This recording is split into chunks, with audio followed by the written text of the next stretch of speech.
ജാതി ഒരു യാഥാർത്ഥ്യമായിട്ടിരിക്കുകയും ജാതീയത കൂടുതൽ അപകടകരമായ വിധത്തിൽ ഉപയോഗിച്ചിട്ട് രാഷ്ട്രീയ നേട്ടം കൊയ്യാനായിട്ട് രാഷ്ട്രീയ കക്ഷികൾ ശ്രമിക്കുകയും ചെയ്യുന്ന ഈ കാലത്ത് എങ്ങനെയാണ് ഈ സമാജം ഒരുമിച്ച് നിൽക്കാൻ സന്യാസി സമൂഹം നേതൃത്വം നൽകാൻ ഉദ്ദേശിക്കുന്നത്?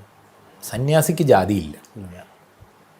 സന്യാസിയെ സംബന്ധിച്ചിടത്തോളം സന്യാസത്തിൽ ഒരു തരത്തിൽ പൂർവ്വത്തിലെല്ലാ ജാതിയിൽപ്പെട്ട ആളുകളും സന്യാസത്തിൽ വരുന്നുണ്ട്.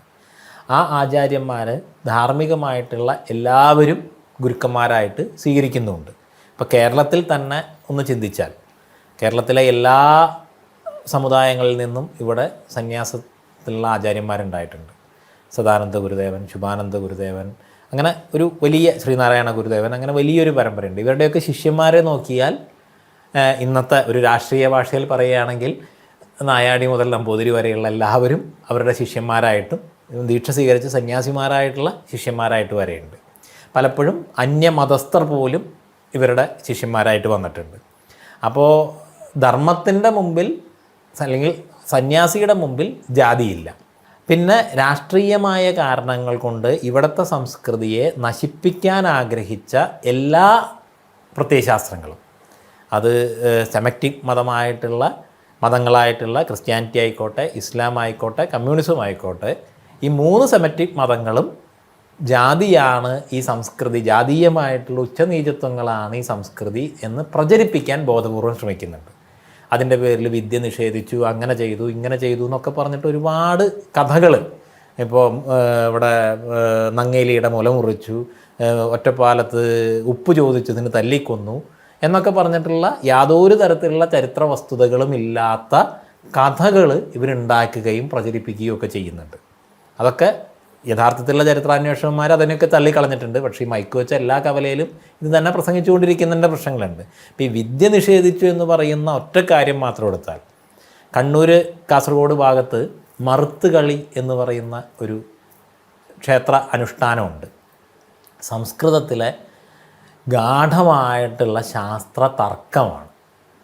ഈ തർക്കം നടക്കുന്നത് ഈ ഇന്നത്തെ ഭാഷയിൽ പറയുന്ന സോക്കോൾഡ് ഉയർന്ന ജാതിയിൽപ്പെട്ടവരാരുമല്ല, വളരെ അടിസ്ഥാന ജാതികളിൽപ്പെട്ട ആളുകളാണ്. അവർക്ക് ആ വിദ്യ ഇന്നിപ്പോൾ ഇന്നും ഒരു കോളേജ് പ്രൊഫസർമാരുടെ നിലവാരത്തിലാണ് ആ ഒരു തർക്കം നടക്കുന്നത്. പക്ഷെ ഇന്ന് അത്രത്തോളമേ ഉള്ളൂ എന്നുണ്ടെങ്കിൽ പഴയ കാലത്ത് അത് എത്രത്തോളം ശക്തമായിരിക്കും. പിന്നെ ഇന്ന് ഏറ്റവും കാര്യമായിട്ട് നമ്മളെല്ലാവരും പറയുന്നത് മക്കളെ എൻജിനീയറാക്കണം, ഡോക്ടറാക്കണം എന്നുള്ളതാണ്. പുരാതനമായിട്ടുള്ളൊരു കാലത്ത് ഈ 2 മേഖലകളും ഈ പറയുന്ന ഉയർന്ന ജാതിയിൽപ്പെട്ട ആളുകളല്ല കൈകാര്യം ചെയ്തിരുന്നത്. അപ്പോൾ മണ്ണാൻ മേലൻ തുടങ്ങിയിട്ടുള്ള സമുദായങ്ങളിലായിരുന്നു വൈദ്യവൃത്തി മുഴുവൻ. ആശാരി മൂശാരി കൊല്ലം തുടങ്ങിയിട്ടുള്ള വിഭാഗങ്ങളിലായിരുന്നു എൻജിനീയറിങ് മുഴുവൻ. ഇന്ന് കടലാസിലുള്ള ഒരു പ്ലാനില്ലാതെ ഒരു സിവിൽ എൻജിനീയർ പ്രൊഫസർക്ക് പോലും വളരെ ലളിതമായിട്ടുള്ള 4 മുറിയിലൊരു വീട് പണിയാൻ പറ്റില്ല. അന്ന് ഈ കടലാസും പേനയും പേപ്പറും ഒന്നും ഇല്ലാതെ കാലത്ത് ഈ ഓലയിൽ നിന്ന് ചൂണ്ടിയെടുക്കുന്ന പാന്തെന്ന് പറയുന്ന ഇത്രയും നീട്ടത്തിലുള്ള കഷ്ണത്തിൽ 4-5 ഉളിപ്പാടിട്ടിട്ടാണ് ഒരു 16 കെട്ടിൻ്റെ മുഴുവൻ കണക്കും ഒരാശാരി ചെയ്തത്. താഴെ ഇട്ട് ചെയ്തിട്ട് മുകളിലേക്ക് കയറ്റിയത്. അത് ഏത് ശാസ്ത്രം ആർക്ക് നിഷേധിച്ചിട്ടാണ് ഈ കണക്ക് മുഴുവൻ ഉണ്ടായത്? ഇവിടെ ജ്യോത്സ്യം കൈകാര്യം ചെയ്യുന്ന, ജ്യോതിഷം കൈകാര്യം ചെയ്തിരുന്ന ഒരു വലിയ സമൂഹം, ഗണക സമൂഹം, കണിയാൻ സമൂഹം, പണിക്കർ സമൂഹം, കളരിപ്പണിക്കർ സമൂഹം എന്നൊക്കെ പറയുന്ന അവരൊക്കെയും ഈ ജാതി ശ്രേണിയിൽ അതിൻ്റെ ഉന്നതിയിൽ നിൽക്കുന്ന ആളുകൾ. ഏറ്റവും ശക്തമായിട്ടുള്ള ശാസ്ത്രഗ്രന്ഥങ്ങൾ ഉണ്ടായതാണ്. പിന്നെ ഭാരതത്തിലെ എല്ലാ ശാസ്ത്രഗ്രന്ഥങ്ങളും പരിശോധിച്ചാൽ ബഹുഭൂരിപക്ഷം എഴുതിയിരിക്കുന്നത് ഈ പറയുന്ന ഉയർന്ന ജാതി എന്ന് പറയുന്ന ഈ രാഷ്ട്രീയ ആളുകൾ പറഞ്ഞുകൊണ്ടിരിക്കുന്ന ആളുകളല്ല. ഇടക്കാലത്ത്, അതായത് ബ്രിട്ടീഷ് ആധിപത്യകാലത്തും മുഗൾ ആധിപത്യകാലത്തും അധികാരവും സമ്പത്തുമൊക്കെ അവനവൻ്റെ കുടുംബത്തിൽ അവനവൻ്റെ ഇതിൽ തന്നെ നിലനിൽക്കണം എന്നുള്ളത് കൊണ്ട് അന്ന് അധികാരവും സമ്പത്തും ഉണ്ടായിരുന്ന ആളുകളൊക്കെ കുറേ അങ്ങോട്ടും ഇങ്ങോട്ടുമുള്ള മാറ്റങ്ങളും ഇന്നത്തെ രാഷ്ട്രീയ നേതൃത്വം അതിൻ്റെ കീഴിലുള്ള ആളുകളെ സ്വാധീനിക്കാനും അവരുടെ സ്വത്ത് പിടിച്ചെടുക്കാനും അവരെ അടിച്ചമർത്താനും ഒക്കെ ശ്രമിക്കുന്നത് പോലെ അന്നത്തെ സ്വാധീനമുള്ള ആളുകളും ഈ വൈദേശികാധിപത്യത്തിൻ്റെ കടന്നുകയറ്റത്തിൽ ശ്രമിച്ചിട്ടുണ്ട് എന്നുള്ളതൊരു യാഥാർത്ഥ്യമാണ്.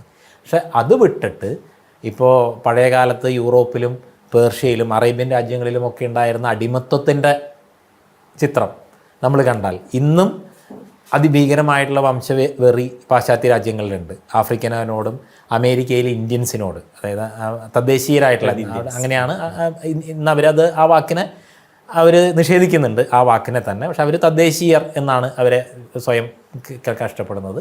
അതാണ് ശരിയും. അപ്പോൾ അവരോട് പെരുമാറുന്നത് ഇതൊക്കെ അപേക്ഷിച്ച് നോക്കുമ്പോൾ അതിൻ്റെ വളരെ ചെറിയൊരംശമാണ് ഈ വൈദേശിക ആധിപത്യത്തിൻ കാലത്ത് ഇവിടെ വന്നു ചേർന്നിരുന്ന ജാതീയമായ ഉച്ചനീചത്വങ്ങളൊക്കെ. അപ്പം അവനവൻ്റെ പുണ്ണ് മറച്ചു വയ്ക്കാൻ വേണ്ടിയിട്ട് പുറത്ത് കാണുന്ന ചെറിയ പാടുകളെ ചൂണ്ടിക്കാണിക്കുകയാണ് ഞാൻ നേരത്തെ പറഞ്ഞ സെമറ്റിക് മതങ്ങളൊക്കെ ചെയ്തു. അത് ഛിദ്രത കൂട്ടാനും അതിൻ്റെ ഭാഗമായിട്ട് അവരുടെ സ്വാധീനം വർദ്ധിപ്പിക്കാനും വേണ്ടിയിട്ടുള്ള ഒരു തന്ത്രമാണ്. ആ തന്ത്രത്തിൽ പെട്ടുപോകാതെ യഥാർത്ഥത്തിലുള്ള ധർമ്മം എന്താണ് എന്ന് ഏവരിലേക്കും എത്തിക്കാനുള്ള പരിശ്രമങ്ങളാണ് അതാത് കാലത്ത് സമാജത്തിനും ധർമ്മത്തിനും നേതൃത്വം നൽകുന്ന ആചാര്യന്മാർ ചെയ്യേണ്ടതും.